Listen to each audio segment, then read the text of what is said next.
From Andrea Guolo in Italy, David Holtz in Brazil, and Don Oshman, our editor-in-chief in North America. It's time for another edition of the Sunday Night Week in Review Market Roundup presented by HideNet, where knowledge creates profits. Good evening. Hi, it's time once again for the HideNet World Week in Review. My name is Don Oshman, editor-in-chief of HideNet Publications. I apologize, we have been not making these broadcasts for the last 2 weeks because we started a new website at HideNet.com, and it has been problematical to say the least. But I think now, after a lot of people writing in and saying, how do you log in, how do you do this, and people in the Far East having trouble, we're finally getting it rectified. So we apologize for not being on the air for a couple of weeks, and at least in the American market, and in Latin America too, it was pretty active, where prices have come down substantially since we last gave our report. Anyway, at the moment in Europe, Andrea Guolo writes, as of Friday, that benchmark 36 UK 36 and up sold between $1.30 and $1.33 against $1.35 ask. Sellers really wanted $1.40, but there was no chance. The demand just is not there. In this case, in Europe and also in North America and Latin America, we had Chinese holidays, October 1st to October 7th, Golden Week.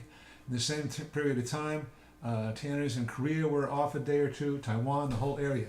But as many people say, in this day and age, if a tanner wants to buy hides, he's got a cell phone, which I call the computer in his pocket. So the absence of the Chinese in the market really was not because they were closed for holidays.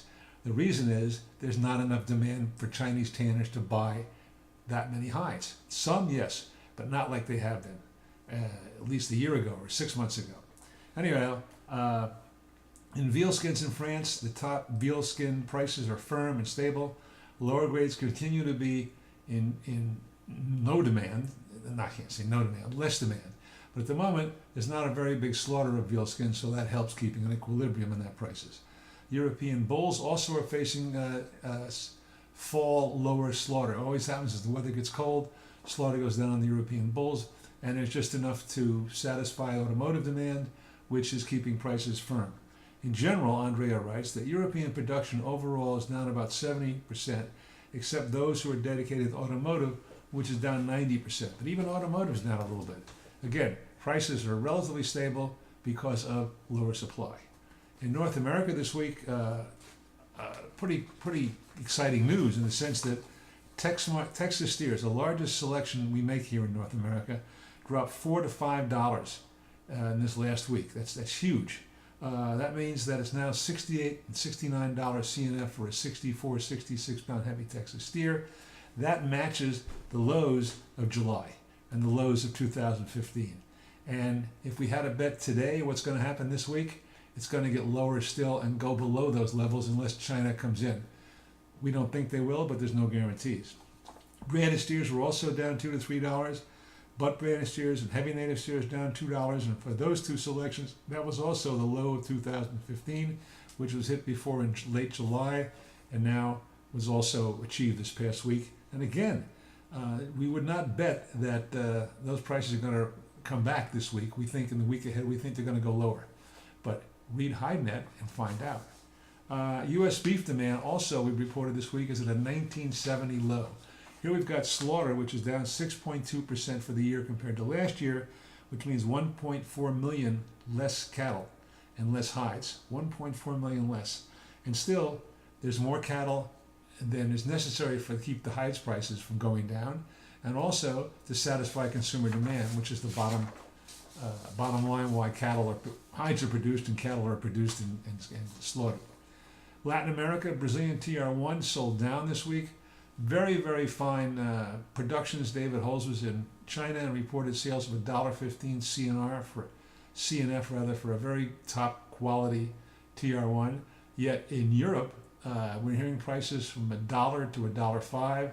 $1.10 is a dream in some cases, but especially in Brazil, one producer's TR1 is another producer's TR3. And a lot of people sell TR1s and put in TR2s and 3s, which makes it a little bit confusing. So we would call the market on general between $1 and $1.10, typically at $1.05. But if you got the right product at the right time, you can get as much as $1.15, as David found out when he was traveling in China this week. Speaking of TR1s and 3s, TR3s are, and less, lower TR4s, are down to about 80 cents CFR now. And some people are thinking at that level, we will put them in collagen. That might be just talk, but that's where some people's minds are going. Stocks are building on the lower grades. Splits are, I don't know where they're storing them, probably outside. And tanners have to get whatever they can get to keep product moving. And meanwhile, in spite of this, green prices stay about the same because the kill is down and packers can take their choice of tanners who need their hides to keep operating. Argentina, things were steady. And that's about it for this week, Sunday, October 11th. HideNet.com, free trial, fabulous information. Make yourself a lot of money and read HideNet. Thanks for watching. We'll see you next Sunday.